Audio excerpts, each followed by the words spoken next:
Here you are. Everything that is you, your entire personality, your character, your hopes and dreams, your memories and emotions, your creativity, your personality, everything about you, your political beliefs, your religious beliefs. There's even studies looking into the neural correlate of religious belief. Everything about you that makes up you is all here, in this organ, the most complex system of which we know. But is this you? Is this everything? Many people think yes. The history of neuroscience has actually shown that yes. I mean, even studies now are showing that if you change this, right, you change. Scientists may have just found a way to remove junk food cravings from the brain, for example. So if you do something to this, you change. Your mind, yourself changes. My answer to this, is this all you are, is going to be a resounding no. You are a brain, yourself, but more than that, you're a brain that exists in a body. And that body moves around. It's capable of motion, and it moves around in an external world and interacts with that environment. Movement, it turns out, may be essential for the mind. It may be necessary for the mind, and movement actually affects the mind and affects yourself. That's a view called embodied cognition, and we're now beginning to study that. I'll begin by talking about the brain and movement at the level of the brain, from the perspective that I study the brain, which is called complex systems.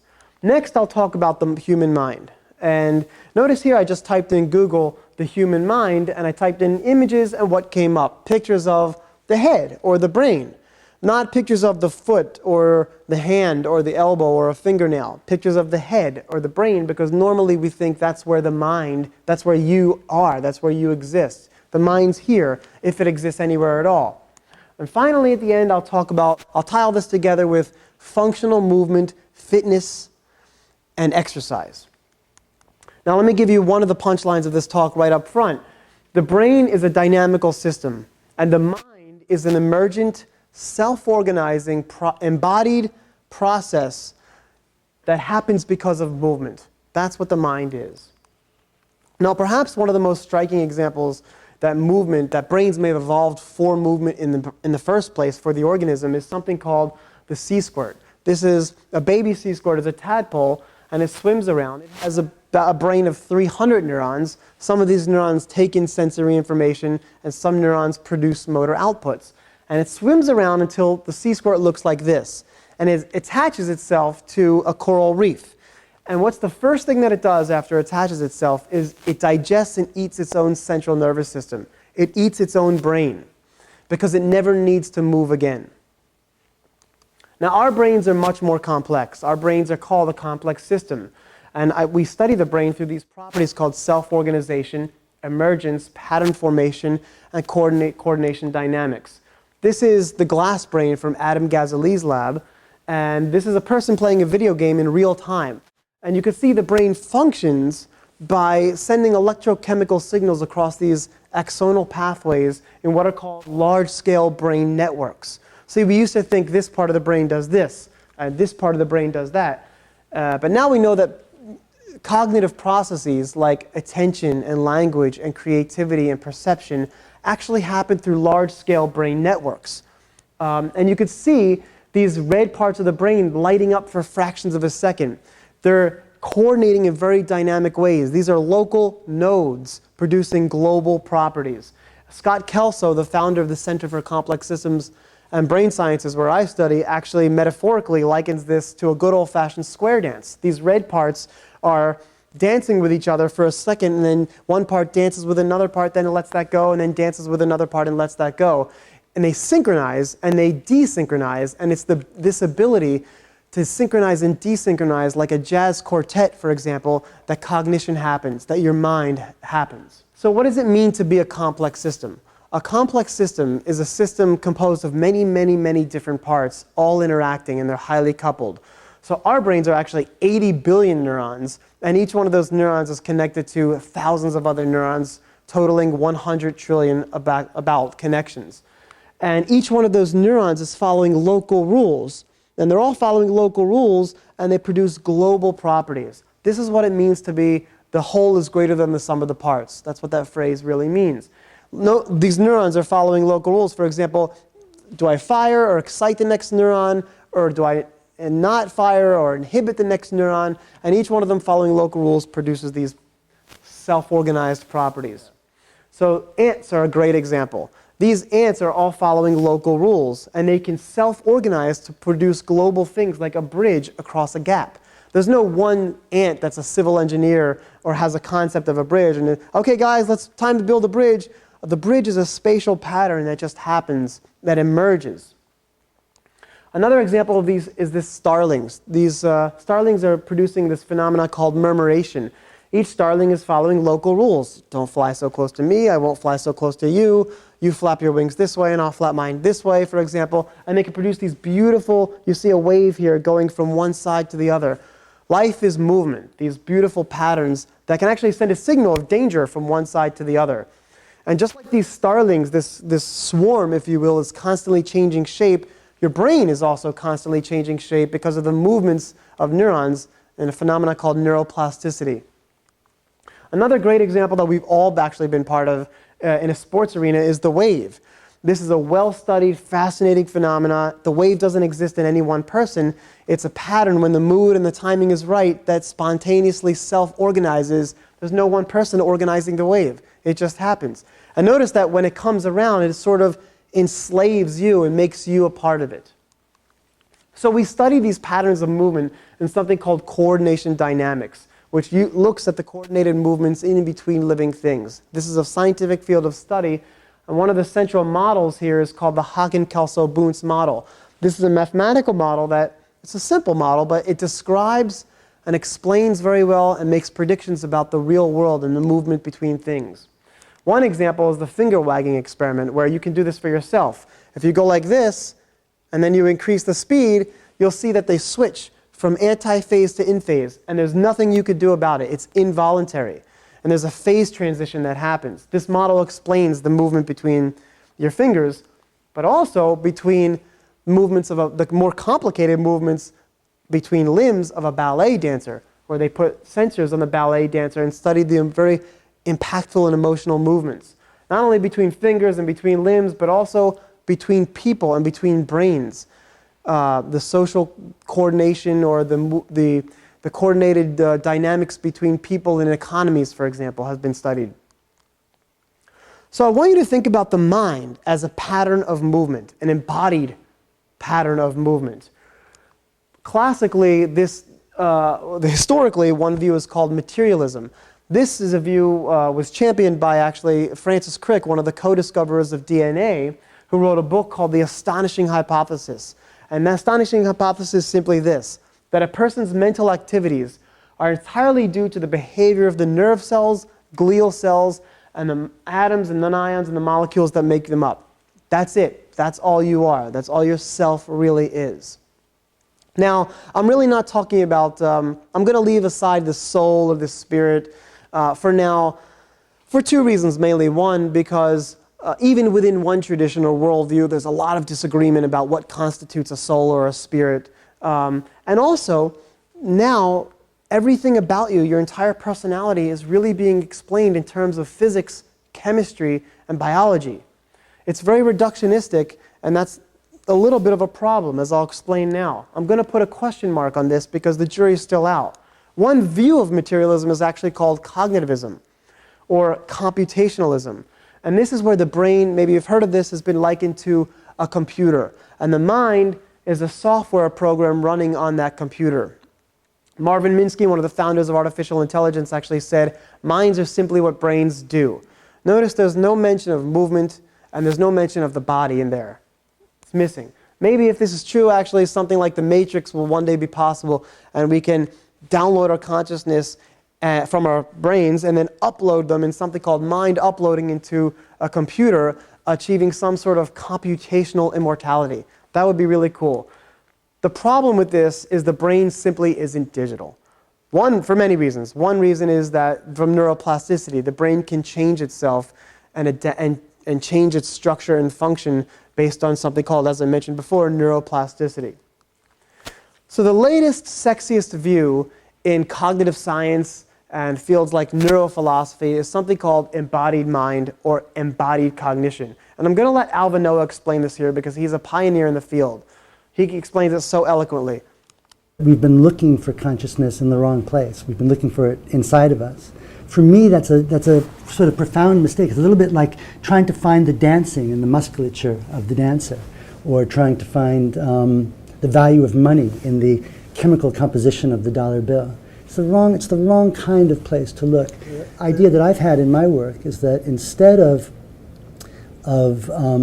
thinking about consciousness as something that happens in us, in our brains or anywhere else, why don't we try to think of consciousness as something that we do or enact or perform in our dynamic involvement with the world around us. So what he's really saying is that we can't give an account of the mind anymore without giving an account of the body and how it moves. So all of those processes at the beginning that I was mentioning, like decision making, the ability to do the right or wrong thing, perception, attention, language, memory, emotion, all of those cognitive processes have a lot to do, we now know, with how you treat and how you move your body. And that's really one of the punchlines here. The fact that you have a body enables and changes your mind. How you use your body might actually change the way you think. Let me give you some empirical examples of this. Locally here in South Florida, FIU, there was a study showing that good handwriting or fine penmanship was actually a good predictor of better grades later on. Likewise, poor penmanship predicted worse grades. So even playing a guitar or piano or musical instrument has been known now, well studied, to affect the brain and the nervous system and the cognitive processes that the brain produces. Posture. We now know that how you stand and how you sit and how you hold your body actually can affect your perception of the external world. Another study just came out showing that the rhythm of your breathing can actually affect fear and anxiety in places like the hippocampus in the brain and the amygdala. This has a lot to do with something called the vagus nerve. The vagus nerve is the 10th cranial nerve that connects the brain and the gut in the brain-gut axis, and has a lot to do with something called vagal tone. We now know that the vagal tone, actually people with higher vagal tone have decreased levels of anxiety and stress because the vagus nerve upregulates the parasympathetic nervous system, the rest and digest. It's involved in calming the mind. Yoga and all kinds of exercise, different movement patterns can actually affect and increase your vagal tone. This is now becoming a very well-studied phenomenon. Here's something funny. Giving the middle finger. This is Stephen Colbert giving the middle finger.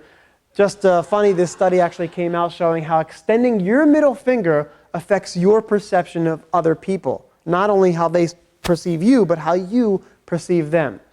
One final example is called the rubber hand illusion. This is a fascinating phenomenon where a rubber hand is placed, looks like you're coming from your body, and your real hand is here, hidden from your view. So it looks like you're seeing the rubber hand coming from your body.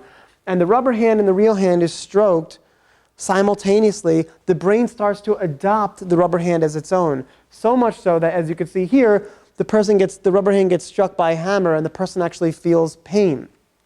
This has even been extended to the whole entire body using things like virtual reality where you can feel like you have another body. Likewise, there's also a disorder called somatoparaphrenia or alien hand syndrome where the person actually feels like their body parts don't actually belong to them. So James Gibson, a famous American psychologist interested in perception and vision, actually said, we must perceive in order to move, but we must also move in order to perceive. So that's how I want you to think of the mind, as a process, as an embodied process, as a flow. So you're not a brain, but you're a brain that exists in a body. And that body moves around and performs actions in an external world, in an environment, which then affect perception and which then affect your cognitive processes in this cycle, in what's called the action-perception cycle. I'll give you some quotes. This is, as you can see, this is a cycle, this is a flow, as I said. William James, one of the founders of American psychology and founder of American philosophy called pragmatism, invented the term the stream of consciousness. You may have heard of that. Consciousness then does not appear itself chopped up into bits. It is nothing jointed, it flows. Francisco Varela, who wrote a book called The Embodied Mind, said, cognition depends upon the kinds of experiences that come from having a body with various sensory motor capacities. And one of my favorites, Plato, said, lack of activity destroys the good condition, of every human being, while movement and methodical physical exercise save it and preserve it. Movement is important for your well-being, and we now know that because we're measuring that in the brain. So now that we have this idea of embodied mind, and you understand this idea of embodied cognition, we have this idea of embodied mind in hand, pun intended. It's my contention that there's a similar paradigm shift going on in the fitness industry, which has moved away from those days of like bodybuilding and Arnold Schwarzenegger and lifting weights, and moved more toward functional movements, how the body actually moves around in the external world, focusing on strength and flexibility and mobility in a very, very different way, what I'm calling embodied fitness. Let me give you several examples of this, and 5 examples actually. One is Ido Portal. He's become very, very famous now and very well known all around the world. He goes all around the world teaching this movement kind of pattern. All of these have actually been branded forms of movement, and they're selling, quite frankly, they're selling and they're becoming very, very popular. He created something called the movement culture. Also something called animal flow, which was created down here in South Florida, actually in Miami, by Mike Fitch. And I think this encapsulates, or I should say it captures, the idea of embodied fitness and embodied mind very, very well. And it has the word flow in it. It's called animal flow. And it's a workout program. It's a very difficult workout program that takes a long time to learn and develop. Rafe Kelly created something called Evolve, Move, Play. This is based on movement from an evolutionary perspective, how the body adapted to move in its environment.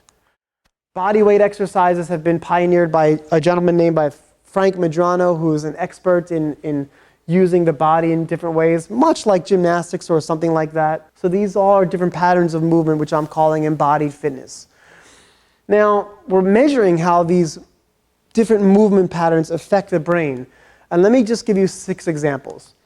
Running is the first example, looking into how running shapes the central nervous system and affects the brain in many different ways. One is it increases the functional connectivity in this part of the brain, the prefrontal cortex, which is involved in goal-directed actions and thinking about the future and making plans. Running actually also increases BDNF, brain-derived neurotrophic factors, which have been likened to fertilizer for the brain, stimulates the growth of new neurons in the brain and the connectivity between already existing neurons. Maybe some of you will remember aerobics and the fad that was big in the competitions they had back in the 80s. Remember this?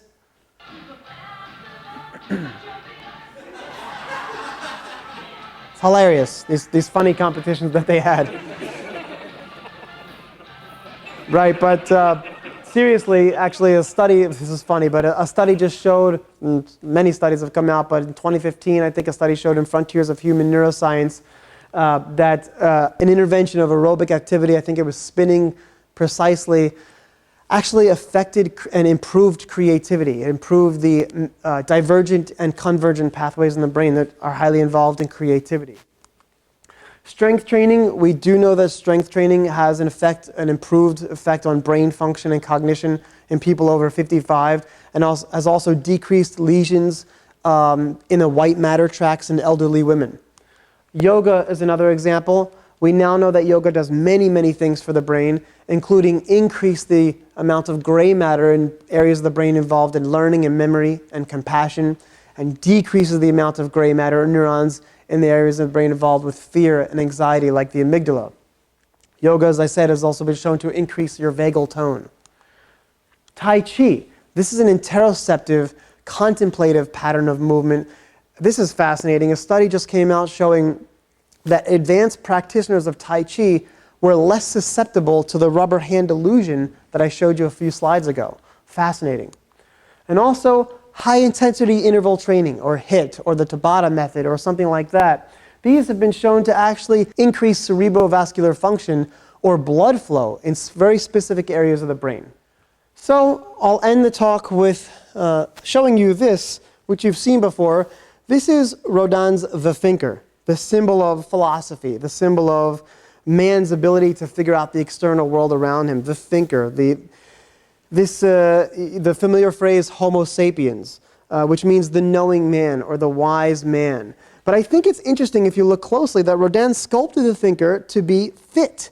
If you look at him, he's very built, maybe as a bodybuilder. He's huge, he's very fit. He's fit in body and he's fit in mind.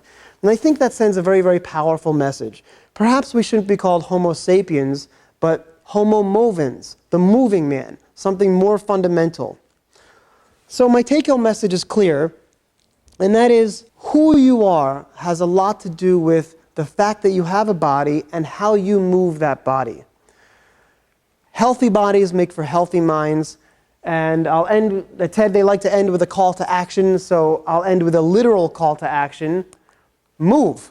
Move your body, and your body will move you. Thank you.